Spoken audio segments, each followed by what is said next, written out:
जो नर दुख में दुख नहीं मानै, सुख स्नेह भै नहीं जाकै, कंचन माटी मानै। सतगुरु गुरु तेग बहादुर सच्चे पिता जी की बाणी के अंदर एक खासियत यह है कि सतगुरु जी ने जिन्ने भी शब्द उच्चारण किए ने 59 शब्द ने गुरु ग्रंथ साहिब महाराज के अंदर। हर शब्द के आरंभक दो तुकां नूं रहाउ दीआं तुकां वजों गुरु जी उचारदे ने। ते सतगुरु की बाणी का जो तत्त है वह है अनुराग वैराग। सच्चे पिता महाराज जी अपनी बाणी के अंदर सानू बख्शिश करके समझाउंदे ने। अनुराग नाम प्रेम का है, वैराग राम है कि संसार दे विच रह के कुछ समा निर्लेप रहना, परिवार तो धंधियां तो समाज तो शरीर तो दुनिया की मोह माया तो। त्याग एक गुरु सच्चे पिता जी ने सानू ये जीवन के अंदर बख्शिश किया कि जदों भी संसार के अंदर विचरदियां भावें कुछ समय लिए तो भावें सदीवी शरीर नूं जाए किसी भी शै नूं त्यागण की लोड़ पवे तो महाराज जी कहते ने वो सच एवे सिख नूं हस के उस समय नूं कबूल करना चाहिए। हुण जदों आपां बाणी दे अंदर पढ़दे हां महाराज ने अजे किरपा कीती जो नर। हुण इत्थे जो नर दा भाव ये नहीं लैना कल्ला मनुख ही है, नारी भी है ते पुरख भी है। गुरु साहब कहते अवस्था की महाराज ने इत्थे गल कीती है। महाराज जी कह रहे ने जो नर दुख मैं दुख नहीं मानै।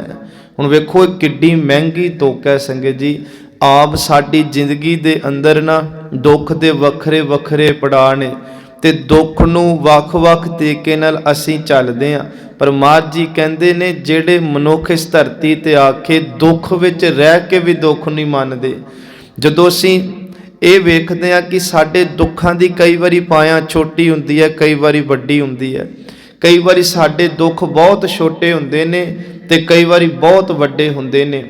पर होले लोग जिन्हां दे जीवन बड़े हल्के हुंदे ने वो निक्के तो निक्के दुख नूं भी हवा बना के जिंदगी दे अंदर एवें जिंदगी बसर करी जाणगे। पर जिन्हां नूं थोड़ा रब ने कोई पूर्वले कर्मां दा चज बख्शिया हुंदा, संतोख सिद्धक बख्शिया हुंदा, वो परवाह नहीं करदे। ते वड्डी गल जिन्हां ने धर्म नूं कमाया हुंदा उन्हां दी ते भला गल ही की कहनी। वो तां सतगुरु जी ने उत्थे शिखरी फिर किया। हुण वेखो असी जो इत्थे आरंभ च कहा कि जो नर दुख मैं दुख नहीं मानै। सतगुरु सच्चे पिता महाराज जी कहते ने शरीर करके दुखी हर बंदा हो जाता है, रोग लगे होंदे, दवाइयां चलदियां ने, पर उन्होंने मन करके कई बारी जे एक्सैप्ट ना करिए तो दुख दुख नहीं लगता।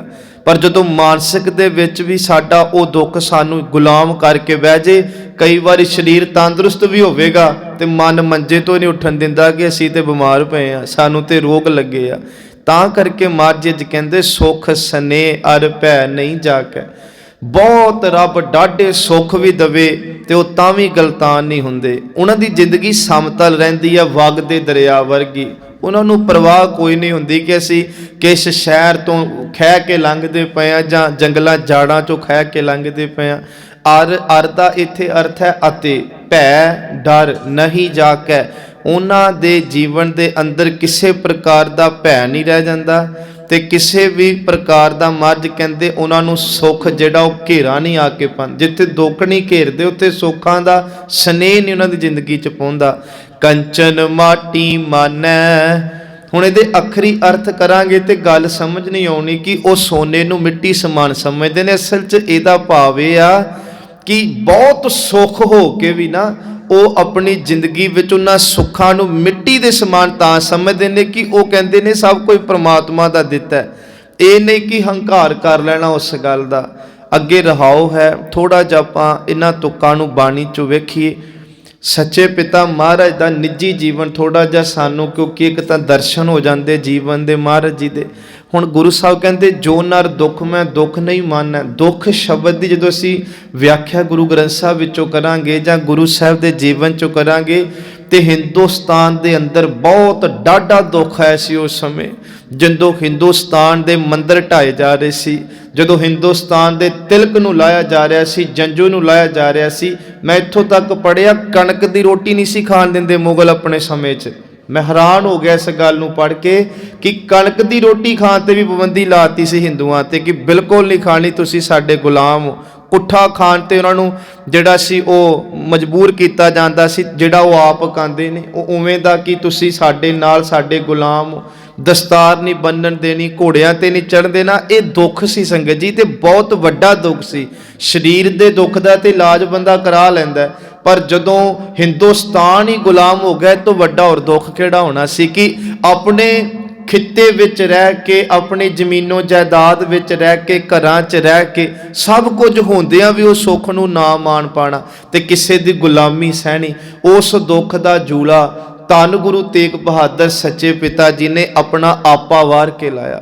महाराज सच्चे पिता जी दे प्रथाए फिर तां किया सी, तिलक जंजू राखा प्रभ ताका, कीनो वड्डो कल्लू मैं साका, साधन हेत इति जिन करी, सीस दिया पर सी ना उचरी। महाराज ने उन्हां दे दुख नूं जरूर लाया, अपने शीस दा धड़ जुदा जरूर कराया, पर महाराज ने सी नहीं सी उची उचारी, क्योंकि उन्हां दे अंदर नाम वसदा सी, ਉਹ ਭਗਤੀ ਵਸਦੀ ਸੀ कि ਜਦੋਂ तख्त ते बैठे सन उदों सुख स्नेह नहीं सी, बिल्कुल नहीं। ते जदों राज भाग माने सिर ते छतर सी, आए आसे पासे चाकर, उदों इवें सी जिवें कंचन है सारा कुछ कोल है।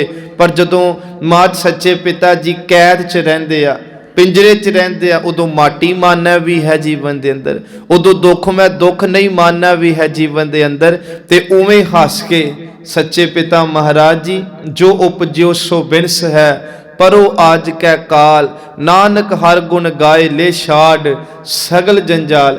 गुरु साहब सच्चे पिता जी ने फिर इस शरीर का ठीकरा भन के इस हिंदुस्तान नूं गुलामी दे दुख चों कड्ढण दे लई बहुत वड्डा एक इनकलाब इस धरती ते लिआंदा सी। धन गुरु तेग बहादुर सच्चे पिता महाराज दे पुत्र धन गुरु गोबिंद सिंह जी संगत जी कहंदे आ, जदों महाराज सच्चे पिता दा सब कुछ वारिया गया सी ना इस उम्मत तो, खालसा वारता, परिवार वारता, आनंदपुरी उजड़ गया। महाराज सच्चे पिता कोल जोड़ा नहीं, घोड़ा नहीं, शाही पोशाक नहीं, कलगी नहीं, कुछ भी नहीं। ते गुरु साहब सच्चे पिता दी मुलाकात बहादुर शाह हिंदुस्तान दे नाल हुंदी आ। हिंदुस्तान दा बादशाह जिन्हों महाराज ने ही तख्त दवाया से अपनियां फौजां भेज के भाई दया सिंह दी अगवाई हेठ कि जाओ इनू दवाओ तख्त। हुण एक गल इत्थे ध्यान च रखनी आ कि बहादुर शाह ने ना कई बारी तुसी दुखी होवो ना संगत जी, ते मनुख दा ना ये कह लो कि अंदर दी एक बिरती हुंदी, उन्हां दुखां नूं होर जाके खंधेड़दा है, होर उहनूं दुखी करूगा, जान जान के उहनूं टकोरा मारूगा हो जियां। कहंदे आ बहादुर शाह ने ना सच्चे पिता जी नूं एक दिन इदां ही पुछ लिया, कहंदे महाराज जी तुहाडी कैसी बीती, मैनूं दसो कि कदे आनंदपुर सी, तुहाडे 4 पुत्तर सन, तुहाडा सब कुछ सी, अज कुछ भी नहीं रहा, कैसी बीती। हुण देखो महाराज नूं छेड़ना चाहुंदा कि महाराज कहण वेखो सब कुछ उजड़ गया, छोटे लाल शहीद हो गए, जिवें आम बंदा करदा। कोई लख दा घाटा पै जाए तो महीना महीना रिश्तेदारां नूं फोन कर करके दसी जाऊगा, असीं ते लुट्टे गए जी, असीं ते मारे गए, क्योंकि बहुत हौले हो गए ना असीं किरदारां करके। गुरु गोबिंद सिंह सच्चे पिता महाराज ना अंदर दी जान गए, कहंदे बहादुर शाह सुन कैसी बीती। कहंदे एक समा सी जदों सतगुरु गुरु तेग बहादुर सच्चे पिता दे घर दे विच साडा आगमन होया। पटने दी ओ धरती सी जिथे सानू रब कह के दुनिया पूजदी रही ते दुनिया दा हर सुख असीं माणिया। जे माँ जी ने महंगे कंगन भी पवाए सी गंगा च बहाते। 6 साल पटने दी धरती भोगन तो बाद असीं आनंदपुर आउणे आ। बहादुर शाह आनंदपुर साहब आके हर उस राजे दे पुत वांग असीं सुख माणिया जो सानू मानना चाहिदा सी। कहंदे फिर खुद गुरु बने, तख्त ते बैठे, करोड़ां दा शमियाना साडे आसे पासे हुंदा सी, लओ लश्कर सी, आनंदपुरी साडे बापू ने आप वसाई, सब कुछ सी, रब ने 4 पुत सानू बख्शे। पर कहंदे एक समा ओ भी आया जदों सब कुछ चलिया गया, पिता जी शहीद हुंदे आ, माता जी शहीद हुंदे आ, लाल शहीद हुंदे आ, आनंदपुर उजड़ जांदा है। असीं सब कुछ त्याग के माछीवाड़े दे सत्थरां च सोने आ। फिर असीं पड़ा दर पड़ा नंदेड़ दी धरती ते अज असीं रवाना होए आ। बहादुर शाह मेरी एक गल याद रख, तख्त सी तां भी ओदी सिफत सी, ते जे तख्तों ताज नहीं रहे तां भी ओदी सिफत सी। ओने बहुत कुछ दिता ਤਾਂ ਵੀ ਗੁਰੂ ਗੋਬਿੰਦ ਸਿੰਘ ਚੜ੍ਹਦੀ ਕਲਾ ਵਿੱਚ ਸੀ, ਤੇ ਜਦੋਂ ਉਹਨੇ ਬਹੁਤ ਕੁਝ ਲੈ ਲਿਆ ਗੁਰੂ ਗੋਬਿੰਦ ਸਿੰਘ ਤਾਂ ਵੀ ਚੜ੍ਹਦੀ ਕਲਾ ਵਿੱਚ ਸੀ। ਉਰਦੂ ਦੀਆਂ ਦੋ ਸਤਰਾਂ ਨੇ। ਗੁਰੂ ਗੋਬਿੰਦ ਸਿੰਘ ਸੱਚੇ ਪਿਤਾ ਜੀ ਕਹਿੰਦੇ, ਮੈਂ ਬੁਲੰਦੀ ਸੇ ਗੁਜਰਾ, ਮੈਂ ਪਸਤੀ ਸੇ ਗੁਜਰਾ। ਬੁਲੰਦੀ ਕਹਿੰਦੇ ਆ ਜਦੋਂ ਬੰਦੇ ਕੋਲੋਂ ਸਿਖਰ ਦਾ ਸੁੱਖ ਹੋਵੇ, ਇੰਤਹਾ ਨਾ ਹੋਵੇ ਜਦੋਂ ਸੁੱਖ ਦੀ, ਜਿਹਨੂੰ ਅੱਜ ਮੱਝ ਕੰਚਨ ਕਹਿ ਰਿਹਾ ਤੇ ਸੁੱਖ ਸਨੇਹ ਕਹਿ ਰਿਹਾ। ਗੁਰੂ ਸਾਹਿਬ ਕਹਿੰਦੇ ਮੈਂ ਬੁਲੰਦੀ ਸੇ ਗੁਜਰਾ। ਤੁਸੀਂ ਝਾਤ ਮਾਰੋ, ਮੱਝ ਕੋਲ ਕਿੱਡੀਆਂ ਵੱਡੀਆਂ ਬੁਲੰਦੀਆਂ ਸੀ। ਮੈਂ ਪਸਤੀ ਸੇ ਗੁਜਰਾ। ਪਸਤੀ ਕਹਿੰਦੇ ਆ ਜਦੋਂ ਮੇਰੀ ਜ਼ਿੰਦਗੀ ਦੇ ਅੰਦਰ ਤੁਸੀਂ ਕਹਿੰਦੇ ਹੋ ਕਿ ਪੁੱਤ ਚਲੇ ਗਏ, ਆਨੰਦਪੁਰੀ ਚਲਿਆ ਗਿਆ, ਸਭ ਕੁਝ। ਮੱਝ ਕਹਿੰਦੇ ਇੱਕ ਆਨੰਦਪੁਰੀ ਉਹ ਆ ਜਿਹੜੀ ਧਰਤੀ ਤੇ ਵਸਦੀ ਆ, ਪਰ ਇੱਕ ਆਨੰਦਾਂ ਦੀ ਪੂਰੀ ਮੇਰੇ ਹਿਰਦੇ 'ਚ ਵਸਦੀ ਆ, ਤੇ ਹਰ ਉਹ ਸਿੱਖ ਦੇ ਹਿਰਦੇ 'ਚ ਜਿਹੜਾ ਸਿੱਖ ਬਾਣੀ ਤੇ ਨਾਮ ਦੇ ਪਹਿਰੇ ਥੱਲੇ ਰਹਿੰਦਾ। ਮੱਝ ਕਹਿੰਦੇ ਮੈਂ ਬੁਲੰਦੀ ਸੇ ਗੁਜਰਾ, ਮੈਂ ਪਸਤੀ ਸੇ ਗੁਜਰਾ, ਮੈਂ ਜਹਾਂ ਸੇ ਵੀ ਗੁਜਰਾ, ਬੜੀ ਮਸਤੀ ਸੇ ਗੁਜਰਾ।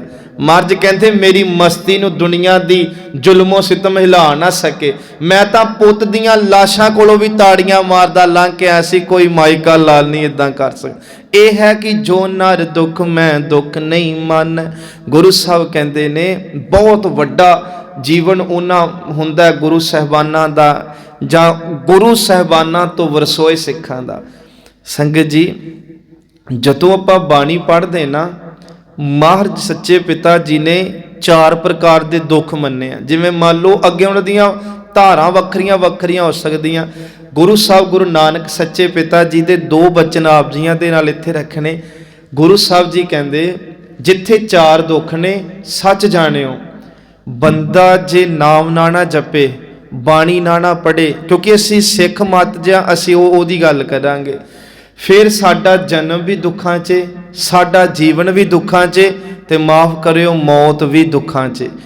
ਜੇ ਅਸੀਂ ਕਹਿੰਦੇ ਆ ਨਾ ਆ ਦੁਨੀਆ ਦੀ ਐਸ਼ੋ ਇਸ਼ਰਤ ਸਾਨੂੰ ਸੁੱਖ ਦੇ ਰਹੀ ਆ, ਇਹ ਸੱਚ ਜਾਣਿਓ ਇਸ ਸੁੱਖ ਪਿੱਛੇ ਬੜਾ ਡਾਢਾ ਇੱਕ ਦੁੱਖ ਹੁੰਦਾ ਜਿਹੜਾ ਅਸੀਂ ਕਿਸੇ ਨੂੰ ਦੱਸ ਨਹੀਂ ਪਾਉਂਦੇ। ਹਰ ਬੰਦੇ ਦੇ ਅੰਦਰ ਕੋਈ ਨਾ ਕੋਈ ਉਹ ਪੀੜਾ ਹੁੰਦੀ ਆ, ਉਹ ਨਹੀਂ ਦੱਸ ਪਾਉਂਦਾ। ਕਈ ਵਾਰੀ ਬੰਦਾ ਅਧਰਮੀ ਹੁੰਦਾ, ਗੁਰੂ ਦੇ ਕਹਿਣੇ ਤੋਂ ਬਾਹਰ ਹੁੰਦਾ, ਉਹਦੇ ਮਨ 'ਚ ਵੀ ਇੱਕੋ ਬਲਬਲਾ ਹੁੰਦਾ, ਮਨਾ ਮੈਨੂੰ ਪਤਾ ਗੁਰਬਾਣੀ ਕੀ ਕਹਿੰਦੀ ਪਰ ਮੈਂ ਕਮਾਉਂਦਾ ਨਹੀਂ, ਇਹਦਾ ਭਾਵ ਉਹ ਪੀੜਾ ਸਹਿ ਰਿਹਾ। ਬੇਸ਼ੱਕ ਉਹ ਦੁਨੀਆ ਦਾ ਬਹੁਤ ਸੁੱਖ ਹੈ। ਗੁਰੂ ਸਾਹਿਬ ਜੀ ਕਹਿੰਦੇ ਦੁੱਖ ਵਿੱਚ ਜੰਮਣ, ਦੁੱਖ ਮਰਨ, ਦੁੱਖ ਸਤਿਗੁਰੂ ਪਿਤਾ ਜੀ ਕਹਿੰਦੇ ਨੇ ਦੁੱਖ ਵਰਤਨ ਸੰਸਾਰ।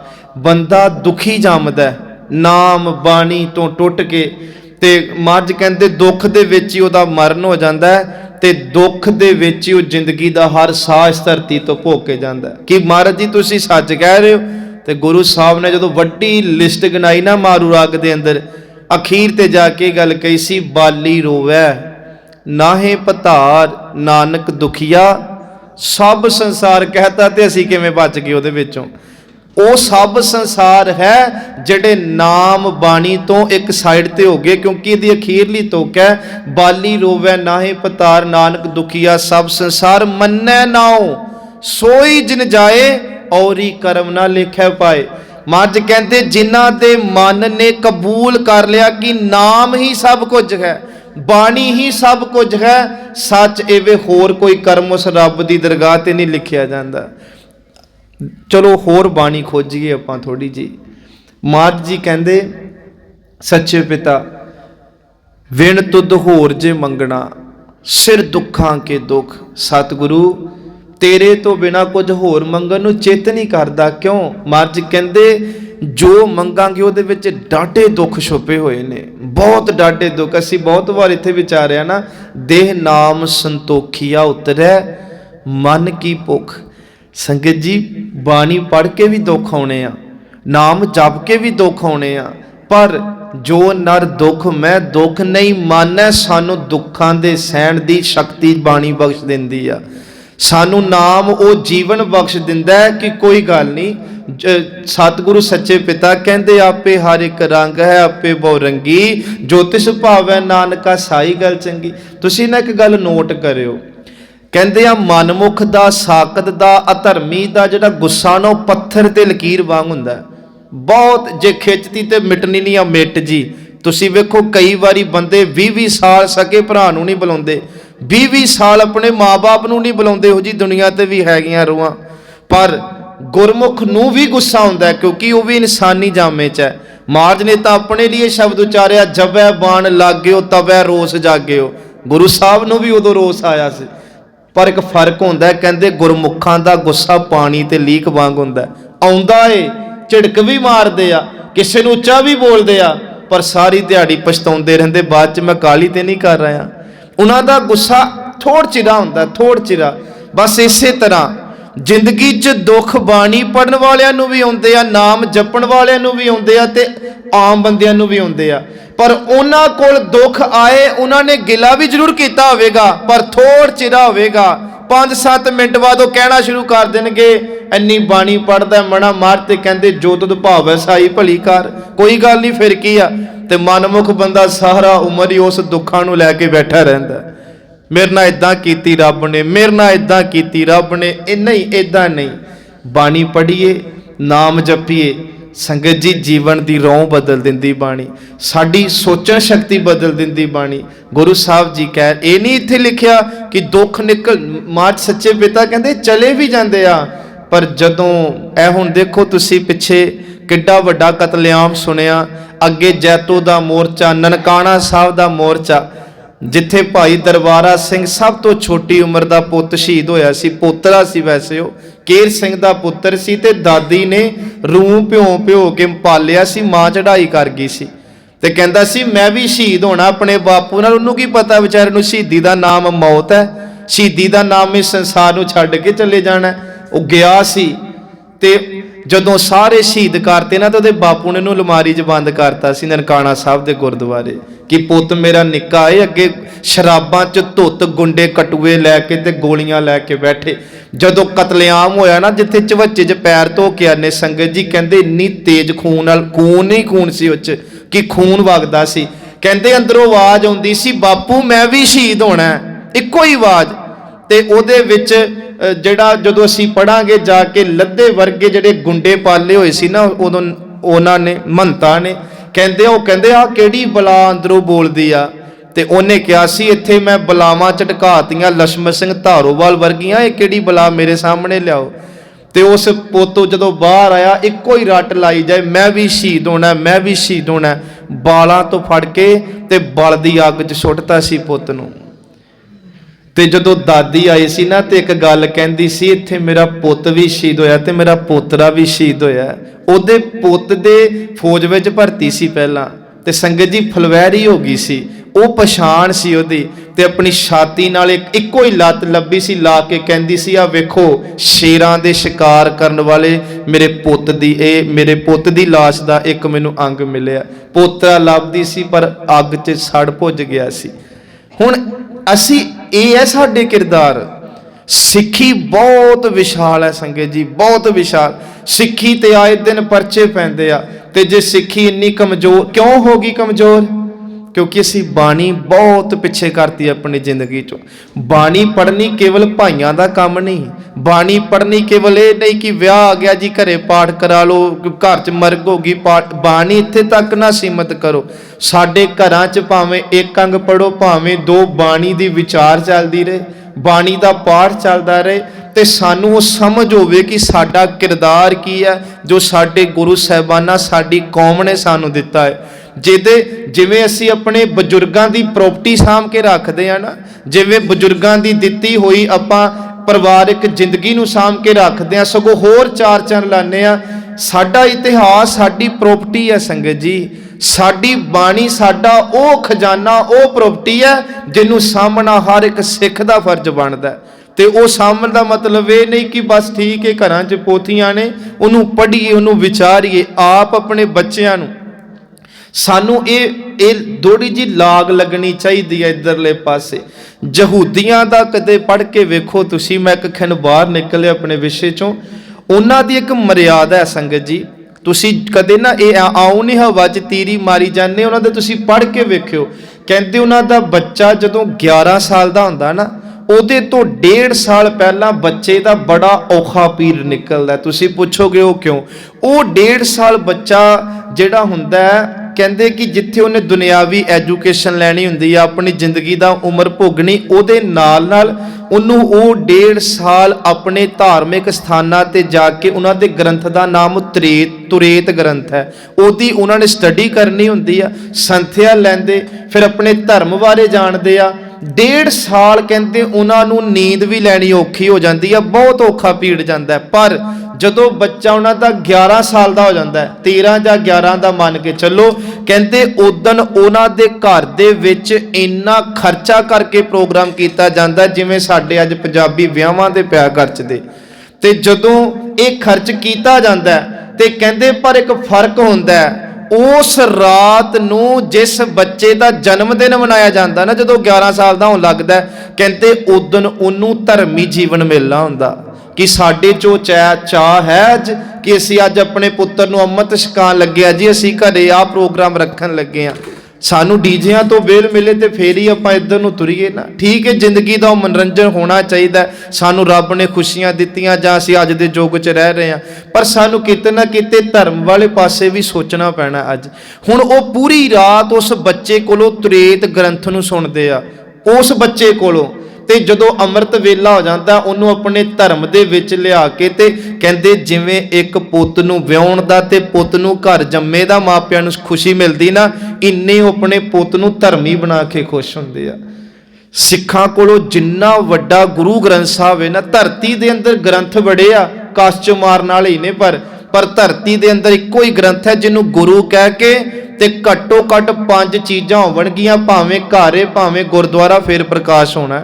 ਉੱਚਾ ਥੜਾ ਚਾਹੀਦਾ, ਉੱਤੇ ਚੰਦੋਆ ਸਾਹਿਬ ਚਾਹੀਦਾ, ਚੌਰ ਸਾਹਿਬ ਚਾਹੀਦਾ, ਮਾਰਜ ਦੇ ਲਈ ਰੁਮਾਲਾ ਸਾਹਿਬ, ਪਾਲਕੀ ਹਰ ਇੱਕ ਰਾਜਿਆਂ ਵਾਂਗ ਹੋਣਾ ਚਾਹੀਦਾ, ਫਿਰ ਅਸੀਂ ਪ੍ਰਕਾਸ਼ ਕਰ ਸਕਦੇ ਹਾਂ। ਆ ਪਿਛਲੇ ਦਿਨੀ ਇੰਦੌਰ ਦੇ ਵਿੱਚ 90 ਗੁਰੂ ਗ੍ਰੰਥ ਸਾਹਿਬ ਲੋਕਾਂ ਦੇ ਘਰਾਂ 'ਚ ਪਏ ਸੀ, ਸਿੰਧੀ ਪਰਿਵਾਰਾਂ 'ਚ, ਤੇ ਉਹ ਬਿਲਕੁਲ ਇਦਾਂ ਹੀ ਰੱਖਿਆ, ਮੱਥਾ ਟੇਕ ਲੈਣਾ, ਨਾ ਪ੍ਰਕਾਸ਼ ਨਾ ਸੁਖਾਸਨ। ਜਦੋਂ ਕੌਮ ਨੂੰ ਪਤਾ ਲੱਗਾ ਤੇ ਉੱਥੇ ਬਹੁਤ ਕੁਝ ਚੱਲਿਆ, ਫਿਰ ਉਹ ਸਰੂਪ ਸਾਰੇ ਲਿਆ ਕੇ ਤੇ ਜਿੱਥੇ ਇੰਦੌਰ ਗੁਰਦੁਆਰਾ ਗੁਰੂ ਨਾਨਕ ਜੀ ਦਾ ਇਤਿਹਾਸਕ ਆ, ਉੱਥੇ ਸਰੂਪ ਟਿਕਾਏ ਗਏ, ਜਿਨ੍ਹਾਂ ਵਿੱਚੋਂ ਕਈ ਸਰੂਪਾਂ ਤੇ ਉਹਨਾਂ ਨੇ ਹੱਥਾਂ ਪੈਨਾਂ ਦੇ ਨਾਲ ਪਤਾ ਨਹੀਂ ਕੀ ਕੁਝ ਲਿਖਿਆ ਸੀ। ਸੋ ਇਹ ਗੱਲਾਂ ਜਿਹੜੀਆਂ ਨੇ, ਮਾਤ ਸੱਚੇ ਪਿਤਾ ਕਹਿੰਦੇ ਬਾਣੀ ਤੋਂ ਦੂਰ ਹੋਏ ਤੇ ਸਾਨੂੰ ਨਿੱਕੇ ਨਿੱਕੇ ਦੁੱਖ ਨੇ, ਨਿੱਕੀ ਨਿੱਕੀ ਟੈਨਸ਼ਨ ਨੇ ਵੀ ਆਪਣੇ ਅੰਦਰ ਜਿਹੜਾ ਉਹ ਗ੍ਰਸ ਲਿਆ। ਦੇਖੋ ਸੰਗਤ ਜੀ, ਮਾਨਸਿਕ ਜਿਹੜੇ ਰੋਗ ਨੇ ਨਾ, ਮਾਨਸਿਕ ਦੁੱਖ ਸਰੀਰਾਂ ਦੇ ਦੁੱਖਾਂ ਨੂੰ ਬਹੁਤ ਵੱਡੇ ਨੇ। ਇੱਕ ਮੈਂ ਉਦਾਹਰਨ ਦਿੰਦਾ ਤੁਹਾਨੂੰ, ਕਹਿੰਦੇ ਗੋਰਿਆਂ ਨੇ ਨਾ ਇੱਕ ਵਾਰੀ ਕਿਸੇ ਚੀਜ਼ ਤੇ ਸਰਚ ਕਰਨੀ ਸੀ ਕਿ ਬੰਦੇ ਦੀ ਮਾਨਸਿਕਤਾ ਨੂੰ ਆਪਾਂ ਫੜੀਏ। ਕਹਿੰਦੇ ਇੱਕ ਗੋਰੇ ਨੂੰ ਫਾਂਸੀ ਦੀ ਸਜ਼ਾ ਸੁਣਾਈ ਗਈ ਕਿ ਕੁਝ ਘੰਟਿਆਂ ਬਾਅਦ ਇਹਨੂੰ ਮੌਤ ਦਿੱਤੀ ਜਾਣੀ ਆ। ਡਾਕਟਰਾਂ ਦੀ ਟੀਮ ਉੱਥੇ ਗਈ ਕਿ ਮਾਰਨਾ ਤੇ ਤੁਸੀਂ ਵੀ ਆ, ਮਾਰਾਂਗੇ ਅਸੀਂ ਵੀ, ਪਰ ਅਸੀਂ ਸਰਚ ਕਰਨੀ ਚਾਹੁੰਦੇ ਆ। ਉਹਨਾਂ ਨੇ ਮਨਜ਼ੂਰੀ ਦਿੱਤੀ ਕਿ ਤੁਸੀਂ ਲੈ ਜਾਓ। ਉਹਨੂੰ ਲੈ ਕੇ ਗਏ ਲੈਬ ਦੇ ਅੰਦਰ, ਉਹਨੂੰ ਲੰਮਾ ਪਾਇਆ ਗਿਆ, ਉਹਦੀਆਂ ਅੱਖਾਂ ਤੇ ਕਾਲੀ ਪੱਟੀ ਬੰਨੀ ਗਈ। ਮਾਨਸਿਕ ਦੁੱਖ ਜਾਂ ਮਾਨਸਿਕ ਰੋਗ ਕੀ ਹੁੰਦੇ ਆ? ਕਹਿੰਦੇ ਆ ਕਿ ਉਹਦੇ ਅੱਖਾਂ ਦੇ ਪੱਟੀ ਬੰਨਣ ਤੋਂ ਬਾਅਦ ਉਹਨੂੰ ਇਹ ਤੇ ਪਤਾ ਸੀ ਕਿ ਜਿੰਨੇ ਵਜੇ ਮੈਨੂੰ ਫਾਂਸੀ ਦੀ ਸਜ਼ਾ ਹੋ ਕੇ ਮੈਂ ਮਰਨਾ, ਉਨੇ ਵਜੇ ਮੈਨੂੰ ਇਹਨਾਂ ਨੇ ਇੱਥੇ ਮਾਰਨਾ, ਪਰ ਇਹਨਾਂ ਦਾ ਢੰਗ ਆਪਣਾ ਮਾਰਨ ਦਾ। ਉਹ ਹੁਣ ਡਾਕਟਰਾਂ ਨੇ ਇੱਕ ਉਹਦੇ ਕੰਨ 'ਚ ਗੱਲ ਪਾਈ ਕਿ ਤੈਨੂੰ ਕੋਬਰਾ ਸੱਪ ਨੇ ਡੰਗ ਮਾਰਨਾ ਤੇ ਤੇਰੀ ਮੌਤ ਹੋਣੀ ਆ, ਇੰਨੇ ਵਜੇ ਇੰਨੇ ਮਿੰਟ ਬਾਅਦ ਤੇਰੀ ਮੌਤ ਹੋਣੀ ਆ। ਅੱਖਾਂ ਤੇ ਪੱਟੀ ਬੰਨੀ, ਉਹਨੂੰ ਤੇਲੀਆਂ ਛਿੜਪੀਆਂ। ਉਹਦੇ ਮਨ ਦੇ ਅੰਦਰ ਜਿੰਨੀ ਦੇਰ ਤੱਕ ਉਹ ਡੰਗ ਨਹੀਂ ਵੱਜਾ, ਉਹੀ ਫੁਰਨੇ ਬਣਦੇ ਰਹੇ, ਮੇਰੇ ਕਿੱਥੇ ਡੰਗ ਮਾਰੇਗਾ, ਸੱਪ ਦੇ ਡੰਗ ਨਾਲ ਕਿਵੇਂ ਜ਼ਹਿਰ ਅੰਦਰ ਫੈਲੇਗਾ। ਕਹਿੰਦੇ ਉਹ ਸਮਾਂ ਆਇਆ ਤੇ ਉਹਨਾਂ ਨੇ ਜਿਹੜਾ ਸੀ ਨਿੱਕੀ ਜੀ ਸੂਈ ਚੋਬੀ ਉਹਦੇ ਇੱਕ ਸਰੀਰ ਦੇ ਅੰਗ ਤੇ, ਬਿਲਕੁਲ ਨਿੱਕੀ ਜੀ। ਹੁਣ ਉਹਨੇ ਮਹਿਸੂਸ ਕੀਤਾ ਮੈਨੂੰ ਸੱਪ ਨੇ ਡੰਗ ਮਾਰਤਾ, ਕਿਉਂਕਿ ਅੱਖਾਂ ਤੇ ਪੱਟੀ ਬੰਨੀ, ਉਹਦੀ ਮੌਤ ਹੋ ਗਈ ਸੀ ਉਸੇ ਛੇਨ। ਤੁਸੀਂ ਕਹੋਗੇ ਗੱਲ ਦਾ ਪਤਾ ਕਿਵੇਂ ਲੱਗਾ? ਹੁਣ ਇਹ ਵਿਗਿਆਨਕ ਯੁੱਗ ਹੈ। ਉਹਨਾਂ ਨੇ ਜਦੋਂ ਬਾਅਦ ਵਿੱਚ ਫਿਰ ਜਿਹਨੂੰ ਅਸੀਂ ਪੋਸਟਮਾਰਟਮ ਕਹਿੰਦੇ ਆ, ਸਾਰੇ ਜਦੋਂ ਟੈਸਟ ਵਗੈਰਾ ਕਰਕੇ ਵੇਖੇ, ਕਹਿੰਦੇ ਮਨੁੱਖ ਦੇ ਮਰਨ ਦਾ ਕਾਰਨ ਕੀ ਹੈ? ਸੂਈ ਨੂੰ ਚੁਭੋਇਆ, ਪਰ ਉਹਨੇ ਮਹਿਸੂਸ ਕੀਤਾ ਮੈਨੂੰ ਸੱਪ ਨੇ ਡੰਗ ਮਾਰਿਆ। ਉਹ ਮਹਿਸੂਸ, ਉਹ ਡਰ ਨੇ, ਮਾਨਸਿਕਤਾ ਨੇ ਉਹਦੀ ਮੌਤ ਨੂੰ ਜਿਹੜਾ ਸੀ ਉਹਨੇ ਆਪਣੇ ਘਰ ਬੁਲਾਵਾ ਦਿੱਤਾ। ਇਹ ਗੁਰਬਾਣੀ ਹੈ। ਦੇਖੋ ਮਾਨਸਿਕ ਰੋਗਾਂ ਦੀ ਦਵਾਈ ਤੁਹਾਨੂੰ ਕਿਤੋਂ ਨਹੀਂ ਮਿਲਣੀ। ਅੱਜ ਤੱਕ ਮਨ ਦੇ ਇਲਾਜ ਕਰਨ ਲਈ ਡਾਕਟਰ ਨਹੀਂ ਕੋਈ PhDਆਂ ਕਰਦੇ। ਤਨ ਦੇ ਡਾਕਟਰ, ਤਨ ਦੇ ਹਿੱਸਿਆਂ ਦੇ ਡਾਕਟਰ ਤਾਂ ਤੁਹਾਨੂੰ ਬਹੁਤ ਮਿਲਣਗੇ। ਉਹਦੇ ਲਈ ਤੁਹਾਨੂੰ ਪ੍ਰਪੇਅਰ ਬਾਣੀ ਨੇ ਕਰਨਾ। ਸੰਗਤ ਜੀ, ਬਾਣੀ ਕੇਵਲ ਇਹ ਨਹੀਂ ਸੁਖਮਨੀ ਸਾਹਿਬ ਦੀ ਪੋਥੀ ਘਸਾਈ ਜਾਣੀ ਆ, ਬਾਕੀ ਵੀ ਬਾਣੀ ਪੜ੍ਹਨੀ ਆ। ਤੇ ਬਾਣੀ ਕੱਲੀ ਨਹੀਂ ਪੜ੍ਹਨੀ, ਬਾਣੀ ਦੇ ਅਰਥ ਸਮਝੀਏ। देखो साडे कोल इन्ना समा नहीं, असीं काम धंधे करने आ, सानू ये नहीं हर बंदा ही धर्मी आ, पर जो एक विधान बनिया हुंदा ਉਹ ਵਿਧਾਨ ਦੇ ਵਿੱਚ ਰਹਿ ਕੇ ਆਪਾਂ ਬਾਣੀ ਦੇ ਅਰਥ, ਬਾਣੀ ਨੂੰ ਵਿਚਾਰਨਾ। ਘਰਾਂ 'ਚ ਅੱਜ ਕੱਲ੍ਹ ਬਹੁਤ ਕੁਝ ਸਾਡੇ ਕੋਲ ਪਿਆ ਜਿਹਦੇ ਨਾਲ ਅਸੀਂ ਧਰਮ ਨੂੰ ਅਪਣਾ ਸਕਦੇ ਹਾਂ, ਪਰ ਅਸੀਂ ਸੁਣ ਲੈਂਦੇ ਹਾਂ, ਕਰਦੇ ਨਹੀਂ, ਜਿਹਦੇ ਕਰਕੇ ਸਾਡਾ ਦਿਨ ਵੀ ਦੁੱਖਾਂ 'ਚ ਤੇ ਰਾਤ ਵੀ ਦੁੱਖਾਂ 'ਚ। ਇਹ ਮੈਂ ਨਹੀਂ ਕਹਿ ਰਿਹਾ ਸੰਗਤ ਜੀ ਅਸੀਂ ਵੀ ਤੁਹਾਡੇ ਵਰਗੇ, ਅਸੀਂ ਕੋਈ ਜੰਗਲਾਂ 'ਚੋਂ ਨਹੀਂ ਆਉਂਦੇ ਤੇ ਫਿਰ ਕਥਾ ਕਰਕੇ ਉੱਧਰ ਨੂੰ ਤੁਰ ਜਾਣਾ, ਨਹੀਂ। ਮਹਾਰਾਜ ਕਹਿੰਦੇ ਇਹਨੂੰ ਜਿਹੜਾ ਮੰਨੇਗਾ ਉਹ ਜ਼ਿੰਦਗੀ ਉਹੋ ਜਿਹੀ ਭੋਗੂਗਾ ਜਿੱਦਾਂ ਦੀ ਬਾਣੀ ਕਹਿ ਰਹੀ ਆ। ਹੁਣ ਬਾਣੀ ਮਹਾਰਾਜ ਸੱਚੇ ਪਿਤਾ ਕਹਿੰਦੇ ਦੁੱਖ ਵਿੱਚ ਜੰਮਣ, ਦੁੱਖ ਮਰਨ, ਦੁੱਖ ਵਰਤਨ ਸੰਸਾਰ, ਦੁੱਖ ਦੁੱਖ ਅੱਗੇ ਆਖੀ ਹੈ। ਹੁਣ ਇਹਦੇ ਅਰਥ ਕਰਨ ਲੱਗੇ ਸਮਾਂ ਨਿਕਲ ਜਾਂਦਾ ਬਹੁਤ ਜ਼ਿਆਦਾ। ਸਾਨੂੰ ਫੋਨ ਆਇਆ ਕਿਸੇ ਦਾ, ਮੈਂ ਅੱਖਾਂ ਰੋਜ਼ ਵੇਖਦਾ ਇਹੋ ਜਿਹੇ ਸਾਡੇ ਘਰਾਂ 'ਚ, ਤੁਹਾਡੇ ਘਰਾਂ 'ਚ ਸਿਲਸਿਲੇ ਚੱਲਦੇ, ਇੱਕ ਇੱਕ ਟੋਪਿਕ ਬੁੱਢੀਆਂ ਮਹੀਨਾ ਮਹੀਨਾ ਨਹੀਂ ਛੱਡਦੀਆਂ ਫੋਨ ਤੇ, ਮਹੀਨਾ ਮਹੀਨਾ ਇੱਕੋ ਹੀ ਗੱਲ ਤੇ ਲੱਗੀਆਂ ਰਹਿਣਗੀਆਂ। ਮੇਰੇ ਮਨ 'ਚ ਬੜਾ ਆਉਂਦਾ, ਮੈਂ ਮਨਾ ਕੈਸੀ ਮੋਹ ਮਾਇਆ ਭਾਈ ਰੱਬਾ, ਇਹਨਾਂ ਨੂੰ ਪਤਾ ਹੀ ਨਹੀਂ, ਇਹਨਾਂ ਦਾ ਦਿਨ ਵੀ ਲੰਘ ਗਿਆ, ਰਾਤ ਵੀ ਲੰਘ ਗਈ, ਜ਼ਿੰਦਗੀ ਵੀ ਲੰਘ ਗਈ ਇਹਨਾਂ ਲੋਕਾਂ ਦੀ। ਹੁਣ ਦੇਖੋ ਦੁੱਖ ਦੁੱਖ ਅੱਗੇ ਆਖੀਏ ਦੇ ਅਰਥ ਪਤਾ ਕੀ ਹੈ? ਤੁਸੀਂ ਕਿਸੇ ਨੂੰ ਫੋਨ ਲਾਓ ਜਾਂ ਕਿਸੇ ਨੂੰ ਰਾਹ 'ਚ ਮਿਲੋ, ਜੀ ਮੈਂ ਬੜਾ ਦੁਖੀ, ਤੁਸੀਂ 4 ਸੁਣਾਉਣੇ, ਉਹਨੇ ਤੁਹਾਨੂੰ 10 ਖੋਲ ਕੇ ਰੱਖ ਦੇਣੇ। ਮਹਾਰਾਜ ਕਹਿੰਦੇ ਕਿੱਧਰ ਨੂੰ ਭੱਜਿਆ ਜਾਣਾ? ਕਿ ਤੂੰ ਕਿਸੇ ਨੂੰ ਦੁੱਖ ਦੱਸ ਰਿਹਾ, ਤੇਰੇ ਦੁੱਖ ਚਲੇ ਜਾਣੇ ਜ਼ਿੰਦਗੀ 'ਚੋਂ? ਉਹਨਾਂ ਸਮਾਂ ਕਿਤੇ ਗੁਰੂ ਗੁਰੂ ਕਰ ਲੈਂਦਾ, ਉਹਨਾਂ ਸਮਾਂ ਘਰ 'ਚ ਬਾਣੀ ਪੜ੍ਹ ਲੈਂਦਾ। ਸੱਚ ਇਹੋ ਹੀ ਆ, ਅੱਜ ਮੰਨ ਲਓ, ਕੰਨ ਮੰਨ ਲਓ, ਰਹਿੰਦੀ ਦੁਨੀਆ ਤੱਕ ਮੰਨ ਲਓ, ਪਰ ਜਦੋਂ ਤੱਕ ਅਸੀਂ ਧਰਮੀ ਨਹੀਂ ਬਣਦੇ, ਮਰਿਆਦਾ 'ਚ ਜੀਵਨ ਨਹੀਂ ਲੈ ਕੇ ਆਉਂਦੇ, ਉਨੀ ਦੇਰ ਤੱਕ ਆਪਾਂ ਦੁੱਖਾਂ 'ਚ ਜ਼ਿੰਦਗੀ ਭੋਗਾਂਗੇ ਤੇ ਦੁੱਖਾਂ 'ਚ ਹੀ ਮਰਾਂਗੇ।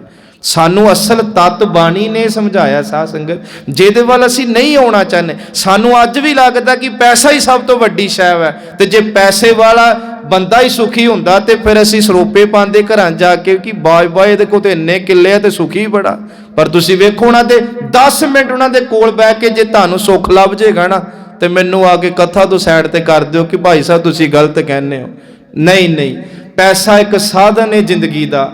ਪੈਸਾ ਤੁਹਾਨੂੰ ਸਹੂਲਤਾਂ ਦੇ ਸਕਦਾ ਹੈ, ਸੁੱਖ ਤੁਹਾਨੂੰ ਧਰਮੀ ਜੀਵਨ ਨੇ ਦੇਣਾ ਹੈ, ਸੁੱਖ ਤੁਹਾਨੂੰ ਬਾਣੀ ਨੇ ਦੇਣਾ ਹੈ, ਸੁੱਖ ਤੁਹਾਨੂੰ ਗੁਰੂ ਨਾਨਕ ਦੀ ਵਿਚਾਰਧਾਰਾ ਵਿੱਚੋਂ ਨਿਕਲੇ ਹੋਏ ਜੀਵਨ ਨੇ ਦੇਣਾ। ਸੰਗਤ ਜੀ, ਜਿਸ ਵਿਚਾਰਧਾਰਾ ਨਾਲੋਂ ਅੱਜ ਸਿੱਖ ਬਹੁਤ ਦੂਰ ਨਿਕਲ ਗਿਆ, ਬਹੁਤ ਦੂਰ, ਥੋੜਾ ਵੀ ਨਹੀਂ ਕਿ ਖਿੱਚ ਕੇ ਅੱਗੇ ਕਰ ਲਈਏ, ਇੰਨਾ ਅੱਗੇ ਨਿਕਲ ਗਿਆ ਕਿ ਇਹਨੂੰ ਸਵਾਰਨ ਦੇ ਲਈ ਗੁਰੂ ਨਾਨਕ ਜੀ ਨੂੰ ਹੀ ਧਰਤੀ ਤੇ ਆਉਣੇ ਪੈਣਾ। ਹੁਣ ਮਾਫ ਕਰਿਓ, ਸਤਿਗੁਰੂ ਕਹਿੰਦੇ ਇਦਾਂ ਦੇ ਸਾਡੇ ਅਖਲਾਕ ਬਣ ਗਏ ਕਿ ਬ੍ਰਹਮਾ ਕੋ ਕਹਿਓ ਨਾ ਮੰਨੈ।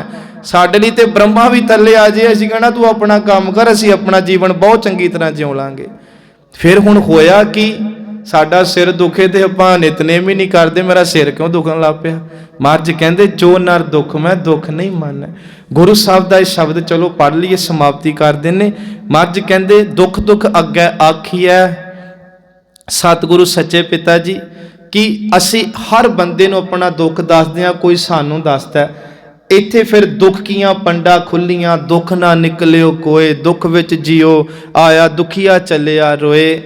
ਹੁਣ ਮਹਾਰਾਜ ਨੇ ਅਖੀਰ ਤੇ ਕਿਹਾ, ਸਤਿਗੁਰੂ ਸੱਚੇ ਪਿਤਾ ਜੀ ਕਹਿੰਦੇ ਜਦੋਂ ਅਸੀਂ ਸਿਫਤ ਦੇ ਵਿੱਚ ਰੱਜ ਜਾਵਾਂਗੇ, ਉਸ ਪ੍ਰਮਾਤਮਾ ਦੇ ਨਾਮ ਦੇ ਵਿੱਚ ਰੱਜ ਜਾਵਾਂਗੇ, ਫਿਰ ਮਨ ਤਨ ਹਰਿਆ ਹੋਏ, ਨਾਨਕ ਸਿਫਤੀ ਰਤਿਆ ਮਨ ਤਨ ਹਰਿਆ ਹੋਏ। ਮਨ ਤਨ ਦਾ ਭਾਵੇਂ ਮਨ ਕੇ ਮਾਨਸਿਕ ਰੋਗ ਵੀ ਚਲੇ ਗਏ, ਟੈਨਸ਼ਨਾਂ ਜਿਨ੍ਹਾਂ ਨੂੰ ਕਹਿੰਦੇ ਆ ਆਪਾਂ, ਚਿੰਤਾਵਾਂ ਕਹਿੰਦੇ ਆ, ਝੋਰੇ ਕਹਿੰਦੇ ਆ, ਡਿਪਰੈਸ਼ਨ ਕਹਿੰਦੇ ਆ, ਯਾਦਾਂ ਵਿੱਚ ਗੜੁੰਦ ਰਹਿਣਾ ਹਰ ਸਮੇਂ। ਸੱਚੇ ਪਿਤਾ ਕਹਿੰਦੇ ਜ਼ਿੰਦਗੀ ਬਹੁਤ ਸੁਖੀ ਹੋ ਜਾਊਗੀ। ਜਿਵੇਂ ਸਾਡੇ ਕੋਲ ਭਾਈ ਭਿਖਾਰੀ ਜੀ ਦੀ ਉਦਾਹਰਨ ਹੈ, ਸਾਡੇ ਸਾਹਮਣੇ ਪਈ ਆ, ਜਿਸ ਸਾਖੀ ਨੂੰ ਅਸੀਂ ਬਹੁਤ ਵਾਰ ਇੱਥੇ ਸੁਣਿਆ ਹੋਵੇਗਾ। ਹੁਣ ਮਹਾਰਾਜ ਸੱਚੇ ਪਿਤਾ ਕਹਿੰਦੇ ਦੁੱਖ ਕੀਆ ਅੱਗੀ ਮਾਰੀਐ ਭੀ ਦੁੱਖ ਦਾਰੂ ਹੋਏ। ਆਹ ਤੁਕ ਬੜੀ ਵੱਡੀ ਆ, ਬੜੀ ਕਮਾਲ ਦੀ। ਪਹਿਲੀ ਗੱਲ ਤੇ ਮਹਾਰਾਜ ਕਹਿੰਦੇ ਸੂਰਜ ਚੜ੍ਹਨ ਤੋਂ ਪਹਿਲਾਂ ਉੱਠਣ ਦੀ ਆਦਤ ਪਾਓ। ਜੇ ਚੌਂਕੜਾ ਮਾਰ ਕੇ ਨਾਮ ਜਪ ਸਕਦੇ ਹੋ, ਬਾਣੀ ਪੜ੍ਹ ਸਕਦੇ ਹੋ, ਚੰਗੀ ਗੱਲ ਏ।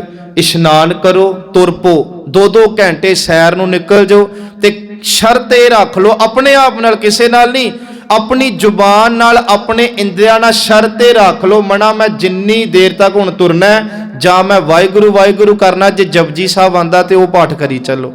ਜ਼ਿੰਦਗੀ ਅੱਜ ਤੇ ਜ਼ਿੰਦਗੀ ਮਹੀਨੇ ਬਾਅਦ ਵੇਖਿਓ ਕਿੰਨੀ ਚੇਂਜੇਬਲ ਹੋਵੇਗੀ ਜਦੋਂ ਅਸੀਂ ਜ਼ਿੰਦਗੀ ਨੂੰ ਅਨੁਸ਼ਾਸਨ 'ਚ ਲੈ ਕੇ ਆਵਾਂਗੇ।